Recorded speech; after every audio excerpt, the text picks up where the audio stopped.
This is the incredible, often heartbreaking story of Cheryl Crane, Cheryl Christina. Crane, born on July 25, 1943, at Hollywood Hospital in Los Angeles. Her mother was the one and only Lana Turner, a true screen legend. Her father was Joseph Steve Crane, an actor who later became a successful restaurateur.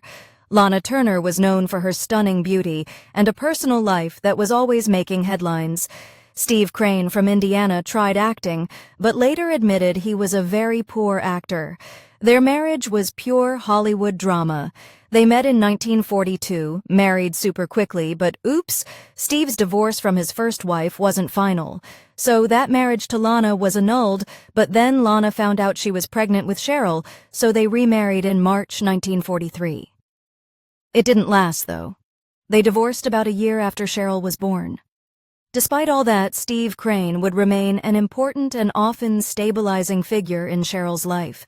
Cheryl's entry into the world was dramatic too. She had a near-fatal blood condition at birth. Growing up, Cheryl described her early life as being famous at birth and pampered silly in ritzy Bel Air. But pampered didn't mean stable. Much of her childhood was spent with governesses and her grandmother. It was reportedly a full year before Cheryl and her mom even spent any time alone together. Lana's demanding career and her string of relationships meant she was often absent. Even as a toddler on set, Cheryl learned not to mess up her mom's appearance, prioritizing her mother's public image over a kid just being a kid.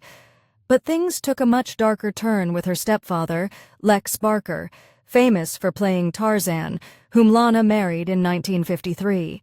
In her 1988 memoir, Detour, A Hollywood Story, Cheryl made a shocking allegation that Lex Barker sexually abused her repeatedly, starting when she was around 10. This horrific trauma happening under her mother's roof added another layer of profound distress. Lana Turner's initial reaction, according to Cheryl, was oblivious denial. Other accounts say when Cheryl finally told her, Lana confronted Barker with a gun before kicking him out.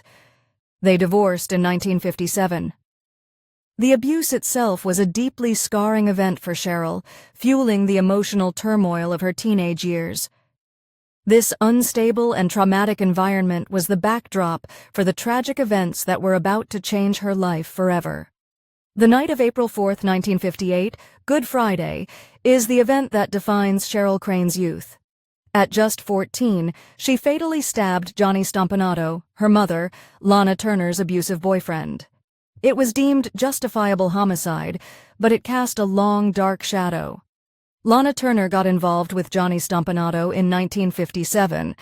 He was a former Marine with known ties to organized crime, specifically Mickey Cohen's syndicate. Their relationship was notoriously explosive, intense passion, violent arguments, and Stompanato's extreme jealousy and physical abuse. Once, when Lana was filming in London, Stompanato, in a jealous rage about her co-star Sean Connery, flew there and threatened Connery with a gun. Stompanato got himself deported. The abuse continued. Lana claimed Stompanato had drugged her and taken compromising photos, possibly for blackmail. Just before his death, Stompanato assaulted Lana after she attended the Academy Awards without him. This was the dangerous man in their lives. On that Good Friday evening, Stompanato was at Lana Turner's Beverly Hills home. A massive argument erupted in Lana's bedroom. Stompanato was furious because Lana wanted to end their abusive relationship. He allegedly made horrific threats to kill Lana, Cheryl, and Lana's mother, and to disfigure Lana. Cheryl, in another room, heard the violence. Terrified for her mother's life, she ran to the kitchen, grabbed a knife, and went back upstairs. As the bedroom door flew open, she saw Stompanato advancing towards her mother with his hand raised. Cheryl stated, "I raised the knife, and he walks right into it." Stompanato reportedly looked at her and said, "My God, Cheryl, what have you done before collapsing?" An autopsy confirmed he died from a single knife wound. Cheryl called her father, Steve Crane. Lana called a doctor, then her lawyer, the famous Jerry Giesler. Police Chief Clinton Anderson reported that Lana pleaded, "Please, let me say I did it."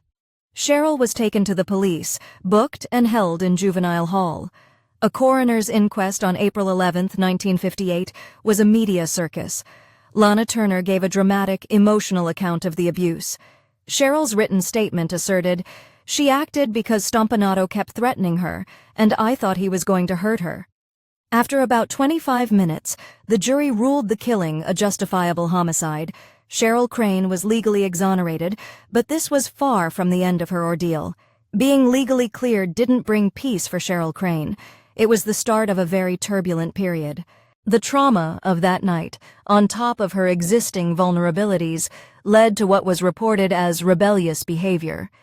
After the inquest, Cheryl was made a temporary ward of the court and later released into her grandmother's care with mandated psychiatric visits. But her difficulties continued. In March 1960, she was placed in the El Retiro School for Girls in Sylmar, a boarding school for girls who were wards of the LA County Court. Her time there was stormy. She escaped twice by climbing a 10-foot wall, only to be returned. Later, Cheryl was released from El Retiro into her mother's custody. Lana, worried Cheryl was still suffering, sent her to the Institute of Living in Hartford, Connecticut, a psychiatric facility. Cheryl described this as being in a luxurious asylum. Her struggles were severe. She reportedly had issues with drugs and was arrested for lewd conduct. The emotional pain peaked in 1962 when she attempted suicide while institutionalized. The years right after the Stompanato incident were a crisis period for Cheryl, played out against public notoriety and institutional confinement. After those incredibly tough teenage years, Cheryl Crane began the long journey of rebuilding her life, finding stability, pursuing her own career, and forming lasting relationships. A big step was working for her father, Steve Crane, at his famous Polynesian restaurant, The Luau, in Beverly Hills. She started as a seater and later said, "It took the restaurant business to get me out of my shyness." This was clearly crucial for her. Her interest in the hospitality world led her to study restaurant management at Cornell University. A pivotal moment in her personal life came in 1970 when she began dating model Joyce Josh Leroy, reportedly introduced by Marlon Brando. This relationship proved to be a lasting and incredibly stabilizing force.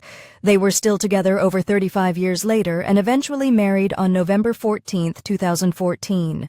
In her memoir, Detour, Cheryl shared that she came out as a lesbian to her parents as a teen. Her mother, Lana Turner, eventually came to accept her daughter's identity. Understanding it was Cheryl's story to tell.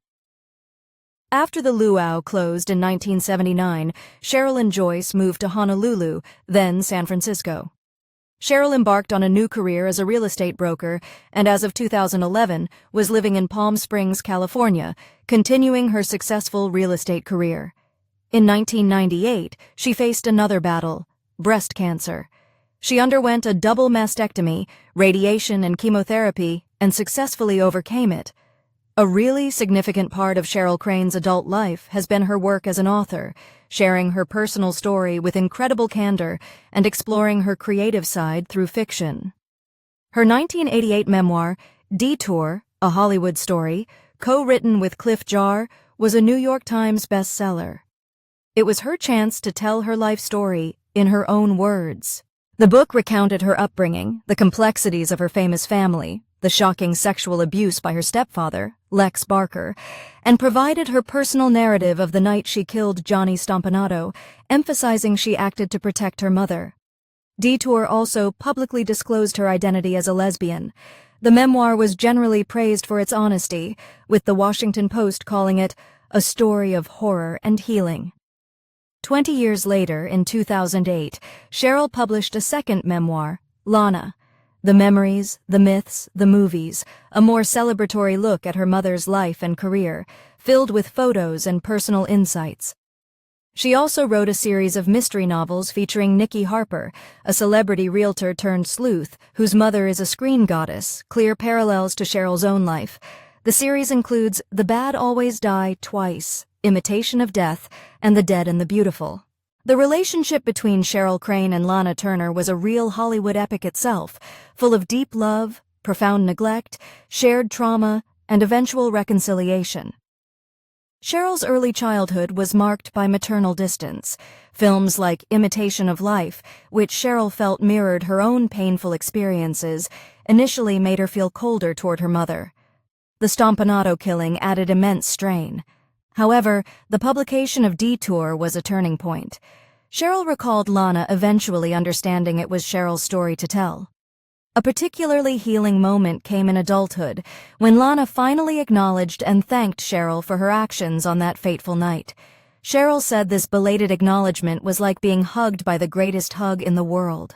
Despite years of turmoil, they achieved a measure of closeness in Lana's later years. By the time Lana Turner passed away from cancer in 1995, she and Cheryl were reportedly close. In her later years, Cheryl Crane has continued to live a life defined by personal stability and professional success, primarily in real estate in Palm Springs, alongside her wife, Joyce Josh Leroy. She has selectively participated in documentaries discussing her life and her mother. The killing of Johnny Stompanato remains a subject of intense public fascination, recognized by Time magazine as one of the 20th century's most notorious crimes. There have been multiple attempts to dramatize the story, with a new feature film reportedly in development in 2023. Cheryl Crane's memoirs have positioned her as a significant first-hand chronicler of a specific Hollywood era, offering an intimate view of its glamour and its darker undercurrents.